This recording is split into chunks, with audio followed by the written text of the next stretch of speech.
कक्षा 10 संस्कृत की क्लास को आगे बढ़ाते हुए लास्ट हमने पढ़ा था कल की क्लास में वर्ण विचार और उसी के साथ उच्चारण स्थान।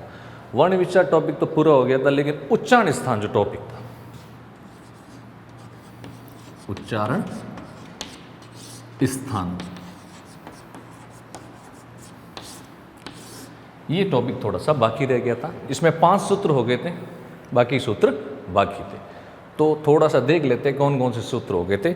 सबसे पहला जो सूत्र हमने किया था वो था हमारा अकुहु विसर्जनीय नाम कंठ, ठीक है, जिसमें कंठ से कौन कौन से वर्ण उच्चारित होते हैं वो है आपके अ, आ, क वर्ग पूरा, ह और विसर्ग। इन सभी वर्णों का जो उच्चारण होता है वह होता है आपके कंठ से। फिर हमने दूसरा सूत्र पढ़ा इच्चु यशा नाम तालु, छोटी बड़ी च वर्ग पूरा य और स, इन सभी वर्णों का उच्चारण स्थान होता है तालु से। फिर हमने तीसरा सूत्र पढ़ा ऋतु रसाणाम मूर्धा, छोटी री बड़ी री ट वर्ग पूरा र और स, इन सभी वर्णों का उच्चारण किया जाता है आपके मूर्धा से। उसके बाद हमने चौथा सूत्र पढ़ा ऋतु लसानाम दंता, ली त वर्ग पूरा ल और श, इन सभी वर्णों का उच्चारण स्थान किया जाता है आपके दंता से, दांत से, ठीक है। और सबसे अंतिम जो सूत्र हमने कल की क्लास में पढ़ा था वो था उपुप धमानिया नाम अष्टो, मतलब ओष्ठ यानी होठ से कौन कौन से वर्ण उच्चारित होते हैं, छोटा उ, बड़ा उ, प वर्ग पूरा और उपधमानीय वर्ण, जिसको हमें प और फ थे, जिसके आगे इस तरीके से लिखा हुआ था, ये प ये फ और आगे इस तरीके का चिन्ह थे, ये अर्ध विसर्ग चिन्ह है। अब हम आगे बढ़ते हैं कल की क्लास से। अब हमारा नंबर 6 जो सूत्र है,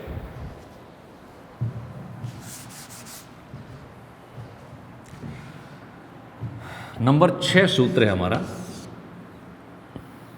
ए दौतो कंठ तालु। अब देखिए सूत्र है हमारा ए दौतो कंठ तालु। इस सूत्र में 2 वर्ण हैं, एक है हमारा ए और दूसरा है ऐ।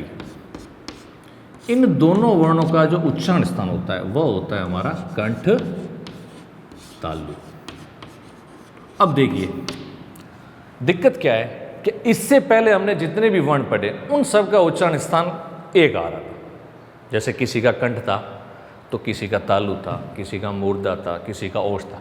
लेकिन अब ये जो वर्ण है ए और ऐ, इन वर्णों के उच्चारण स्थान 2 आ रहे हैं, कंठ भी आ रहा है और तालु आ रहा है। ये कैसे होता है?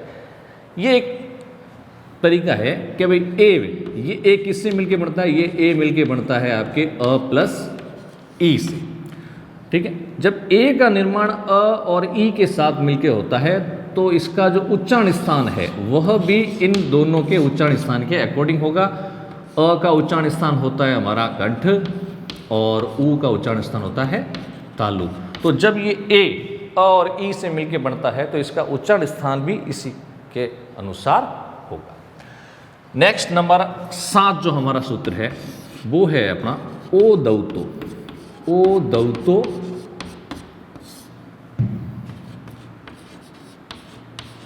कंठोष्टम। सूत्र है हमारा ओ दौतो कंठोष्टम। इसमें क्या होता है? इसमें होता है हमारा ओ और औ, इन दोनों वर्णों का जो उच्चारण होता है वो होता है हमारा कंठ और ओष्ठ से। अब इसमें भी वही की वही बात कि अभी एक वर्ण है और उच्चारण स्थान क्या है? 2 है। कैसे? ये देख लीजिए, ये आपका जो ओ है ये किससे मिलके बनता है? ये मिलके बनता है अपने अ प्लस ऊ के साथ। तो अ का उच्चारण स्थान होता है कंठ, ओ का उच्चारण स्थान होता है ओष्ठ। तो इन दोनों को मिलाएंगे तो इस ओ वर्ण का उच्चारण स्थान हो जाएगा कंठ ओष्ठ, कंठोष्ठ, ठीक है। अब हमारा जो अगला नंबर 8 जो सूत्र है वो है वकारस्य दंतोष्टम। इसमें हमें सीधा याद रखना है कि एक वर्ण होता है व, इस व वर्ण का जो उच्चारण स्थान होता है वो होता है दंत ओष्ठ। क्या होता है? दंत ओष्ठ।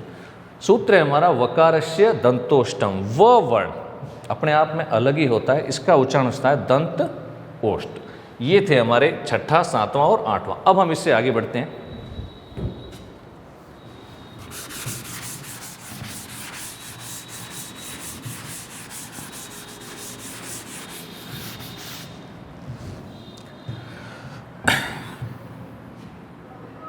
नंबर 9 सूत्र, ठीक है। ये सूत्र है हमारा ण म ण ण ना नाम नासिका। दोबारा सुन लीजिए, सूत्र क्या है? सूत्र है हमारा ण म ण ण नाम नासिका। इसमें क्या होता है? इसमें ये होता है कि ये कुछ वर्ण होते हैं, ण म ण और न।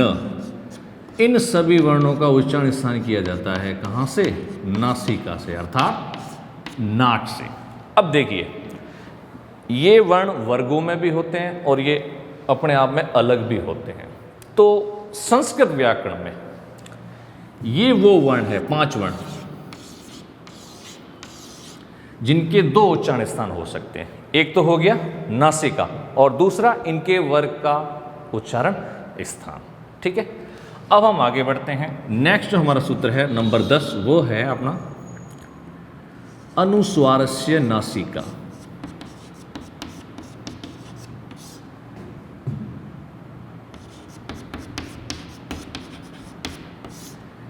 अब देखिए, अनुस्वारस्य नासिका का मतलब होता है कि जो हमारा अनुस्वार होता है,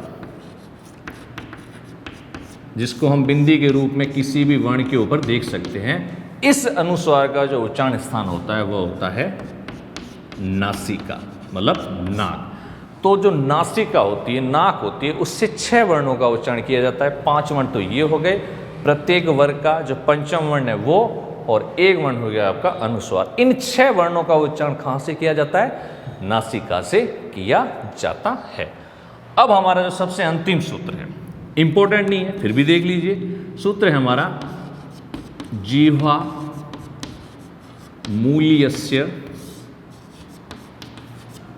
जिह्वा मूलम। अब देखो, इसका अर्थ भी अजीब सा है। सूत्र है हमारा जिह्वा मूल्यस्य जिह्वा मूलम। इसका अर्थ होता है कि जीभ के मूल भाग से उच्चारित होने वाले वर्णों का उच्चारण स्थान जीभ का मूल भाग ही होता है। जीभ के मूल भाग से उच्चारित होने वाले वर्णों का उच्चारण स्थान जीभ का मूल भाग ही होता है। कौन कौन से वर्ण होते हैं? वो होते हैं हमारे क और ख। वो भी कैसे? इस तरीके से, जिनके आगे अर्ध विसर्ग का चिन्ह लगा रहता है। ये 2 वर्ण जो होते हैं ये हमारे जीभ के मूल भाग से उच्चारित होते हैं। तो ये हमारा टॉपिक था उच्चारण स्थानम, जो कल थोड़ा सा बाकी रह गया था, आज हमने इसको पूरा कर दिया। अब हम इससे आगे बढ़ते हैं और अगला और सबसे बड़ा टॉपिक, या कह सकते हो कि संस्कृत व्याकरण का जो आधार होता है, वो टॉपिक हम पढ़ेंगे और उसका नाम है संधि।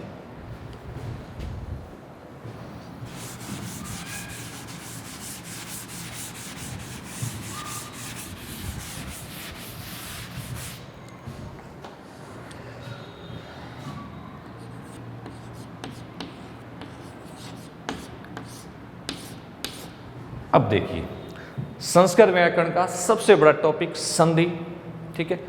अब संधि होता क्या है? सबसे पहली बात तो ये जो हमारा टॉपिक है संधि, इस संधि शब्द की उत्पत्ति, या फिर कह सकते हैं कि इस संधि शब्द की व्युत्पत्ति कहाँ से होती है, या इस संधि शब्द में क्या है। अब देखिए, संधि शब्द के अंदर सबसे पहले है सम उपसर्ग,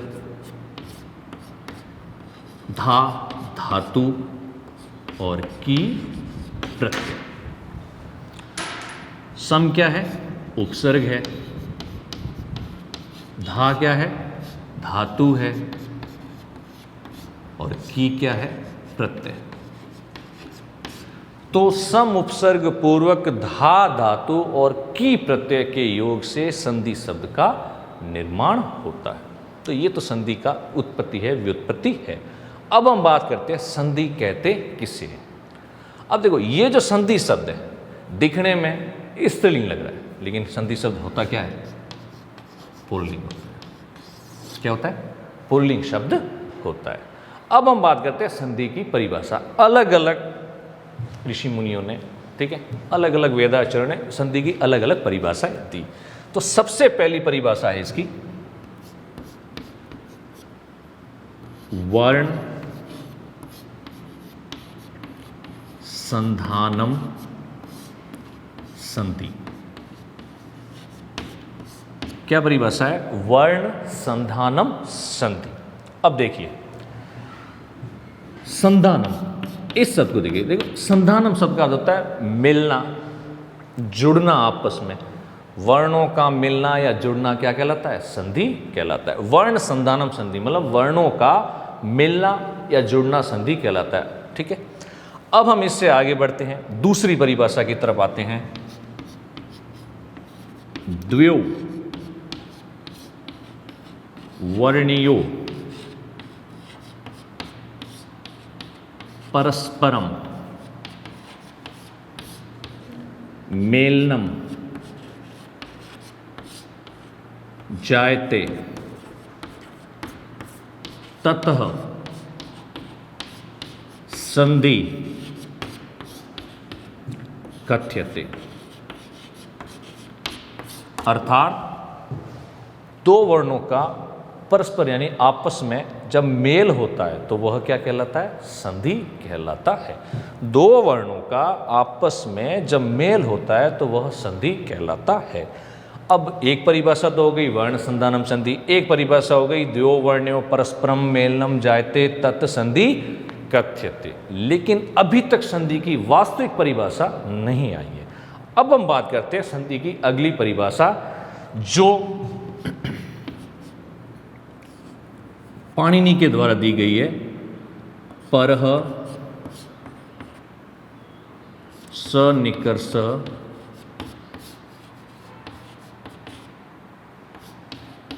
संहिता। परः सनिकर्ष संहिता, ठीक है, ये परिभाषा दी गई है आपके पाणिनि के द्वारा। अब पाणिनि संस्कृत व्याकरण के सबसे बड़े ज्ञाता थे, ठीक है, उनके द्वारा दी गई परिभाषा सार्वभौमिक सत्य है।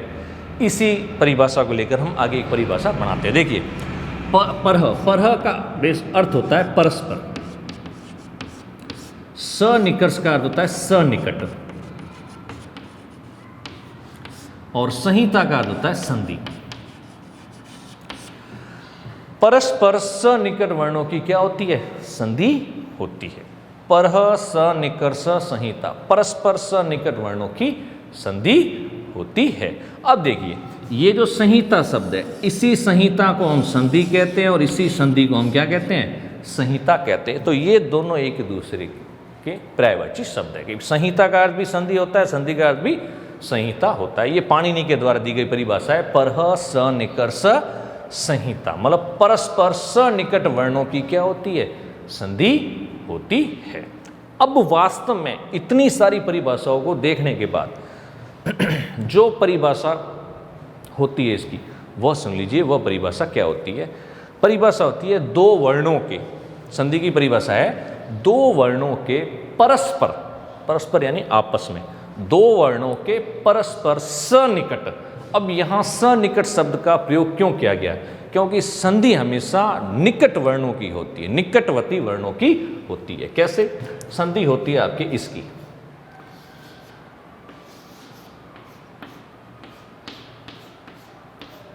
अब आप देखोगे ये क्या है?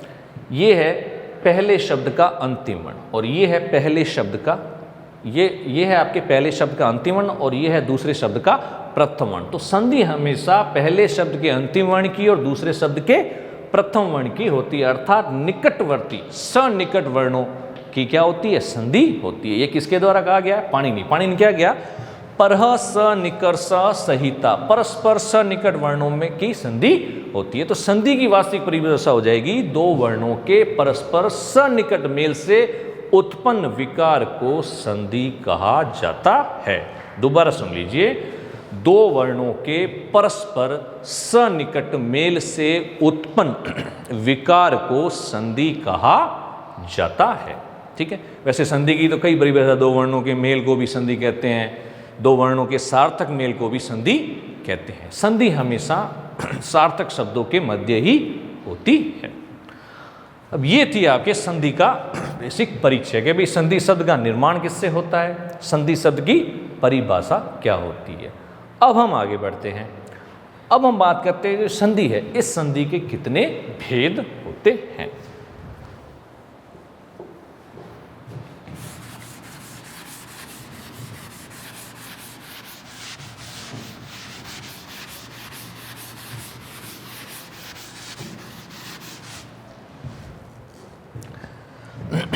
अब ये जो संधि है, इस संधि के मुख्य रूप से तीन भेद होते हैं। नंबर एक, अच या जिसको हम बोलते हैं स्वर संधि।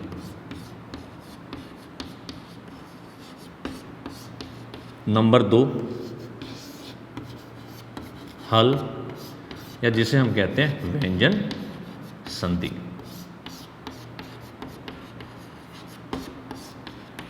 और नंबर तीन, विसर्ग संधि।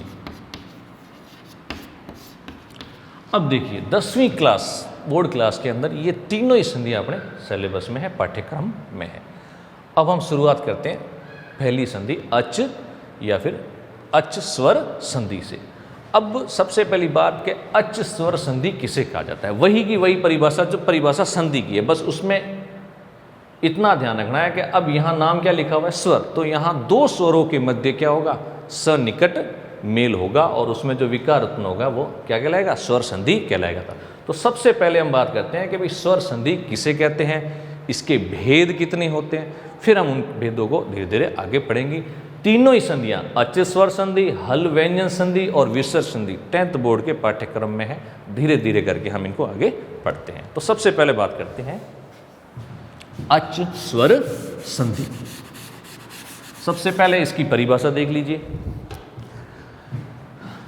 अच स्वर संधि किससे कहते हैं, संधि होती है दो वर्णों की। अब ये होना चाहिए स्वर और ये भी क्या होना चाहिए, स्वर। दो स्वरों के मेल से उत्पन्न विकार को स्वर अच या स्वर संधि कहा जाता है। दो स्वरों के परस्पर सनिकट मेल से उत्पन्न विकार को स्वर संधि कहा जाता है। मतलब कुल मिला के स्वर संधि में दो स्वरों का आपस में मेल होगा, फिर उनमें किसी भी स्वर में विकार उत्पन्न हो सकता है और यही क्या कहलाता है आपका अच या स्वर संधि। अब देखिए ये जो अच या स्वर संधि है, इस अच या स्वर संधि के 8 भेद होते हैं। कौन कौन से, देखिए सबसे पहला नंबर 1 यण संधि।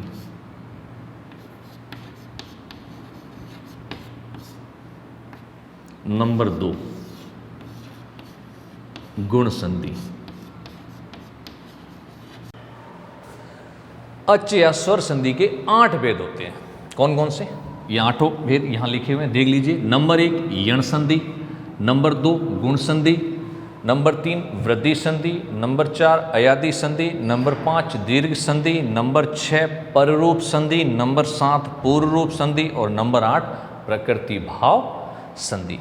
अब ये संधियां अच और स्वर संधि के भेद है। अब बोर्ड पाठ्यक्रम में सिलेबस के अंदर एक तो है हमारे यण संधि, एक है वृद्धि संधि, एक है अयादि संधि, एक है पररूप संधि और एक है पूर्व रूप संधि। तो अपने 10th बोर्ड में ये 5 संधियाँ यण, वृद्धि, अयादि, पररूप संधि और पूर्व रूप संधि। लेकिन अब 10th क्लास की जो पुस्तक है उसके अंदर गुण संधि भी दे रखी है, दीर्घ संधि भी दे रखी है। केवल एकमात्र जो ये संधि है हमारी प्रकृति भाव संधि, इस संधि को नहीं पढ़ेंगे, बाकी 7 संधियों को हम पढ़ेंगे। इसको इसलिए नहीं पढ़ा जाता है क्योंकि यह संधि कंपटीशन एग्जाम में पूछी जाती है। ठीक है, तो अब हम शुरू करते हैं अच या स्वर संधि की। जो सबसे पहली संधि है वो संधि है हमारे यण संधि। तो शुरुआत करते हैं हम यण संधि से।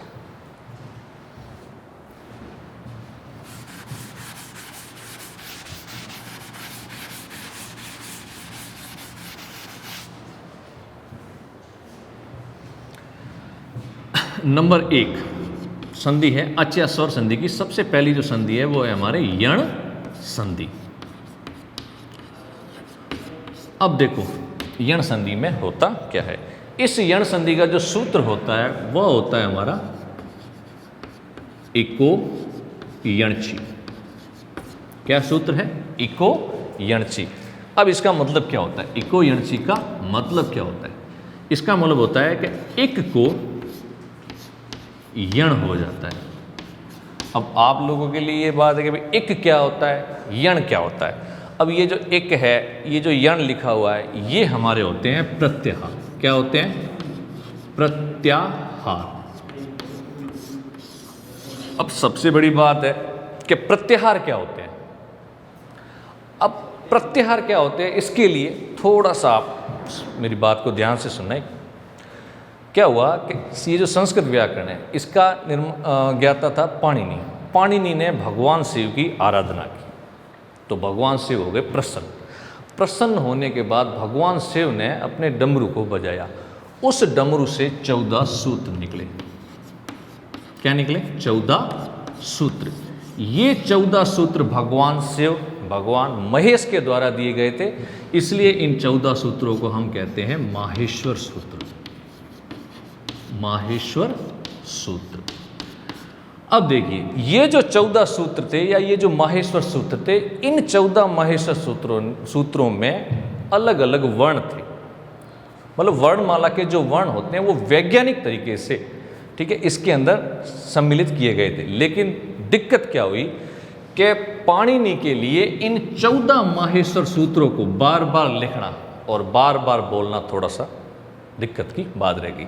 इसलिए उसने क्या किया कि इन 14 माहेश्वर सूत्रों का एक संक्षिप्त रूप तैयार किया और वो संक्षिप्त रूप क्या कहलाता है? हमारा प्रत्याहार। ठीक है, तो प्रत्याहार किसे कहते हैं?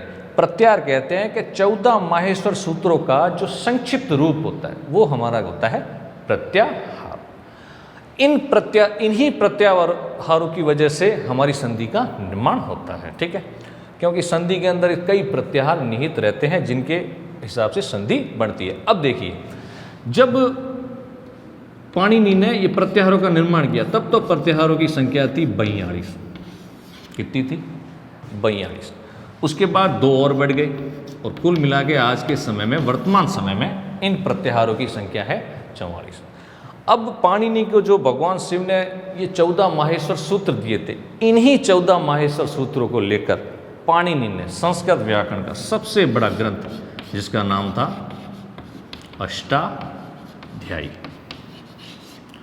संस्कृत व्याकरण के सबसे बड़े ग्रंथ अष्टाध्यायी का निर्माण किया, जिसके अंदर कितने अध्याय हैं? 8 अध्याय हैं, 8 अध्याय हैं। इन 8 अध्यायों के में पाणिनि ने संधि, समास, कारक, प्रत्यय, उपसर्ग, व्याकरण के जितने भी प्रकरण होते हैं, अध्याय होते हैं, उन सबको सम्मिलित किया। इस अष्टाध्यायी के अंदर पाणिनि ने 3965 सूत्र दिए। कितने सूत्र दिए? 3965। पाणिनि को सूत्र कितने मिले? 14। लेकिन पाणिनि ने इन 14 सूत्रों का साथ लेके अष्टाध्यायी ग्रंथ बनाया और इस ग्रंथ के अंदर 3900, कहीं कहीं ये 3997 भी लिखे होते हैं, लेकिन 3965 सूत्र दिए। इन्हीं 3965 सूत्र के अंदर पूरी की पूरी व्याकरण निहित है। इससे पहले जो हमने टॉपिक पढ़ा था उच्चारण स्थान, उसके अंदर हमने 11 सूत्र पढ़े थे। वो 11 सूत्र ये 3965 सूत्रों में से ही थे और आपकी अष्टाध्यायी पुस्तक से ही थे। अभी जो हमने एक सूत्र पढ़ा इको यणची, ये सूत्र भी अष्टाध्यायी ग्रंथ से है और इन्हीं 3965 सूत्रों में। तो ये थी थोड़ी उसी पाणिनि के बारे में बात।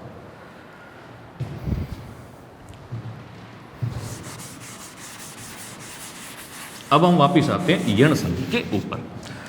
तो यण संधि सूत्र होता है इको यणची। इक को क्या हो जाता है? यण हो जाता है। इक क्या है? प्रत्याहार है और यण भी क्या है? प्रत्याहार है। ठीक है, और प्रत्याहार के बारे में अभी मैंने आपको बता दिया कि 14 माहेश्वर सूत्रों का जो संक्षिप्त रूप है वो क्या कहलाता है? प्रत्याहार कहलाता है। अब हम बढ़ते हैं यण संधि की तरफ। इक को यण हो जाता है, कैसे हो जाता है ये देख लीजिए। इसका ये इक जो है इसमें होता है ई, ऊ, री और ली। अब देखो केवल ई, ऊ, री और री नहीं, ये तो हो गए ह्रस्व। अब इनके जो दीर्घ रूप होते हैं वो भी इसके साथ सम्मिलित रहते हैं। तो छोटी बड़ी, छोटा ऊ बड़ा ऊ, छोटी री और बड़ी री। अब री का कोई दीर्घ रूप होता नहीं है। तो इस यण संधि में क्या होता है कि किसी भी पद के अंत में, देखो पहले भी बता चुका हूं संधि किसकी होती है? संधि होती है इसकी और इसकी। ये है आपके पहले शब्द का अंतिम वर्ण और ये है आपके दूसरे शब्द का प्रथम वर्ण। बस ये आपको बात ध्यान रखनी है कि संधि हमेशा पहले शब्द के अंतिम वर्ण और दूसरे शब्द के प्रथम वर्ण की होती है। तो यहां क्या होता है यण संधि में कि किसी भी पद के अंत में इक प्रत्याहार हो। इक प्रत्याहार मतलब छोटी बड़ी, छोटा ऊ बड़ा ऊ, छोटी री बड़ी री या ली वर्ण हो, मतलब किसी भी पद के अंत में ये वर्ण हो इक प्रत्याहार के, ई, ऊ, री, ली, और उसके पश्चात कोई भी असमान स्वर हो, असमान स्वर हो।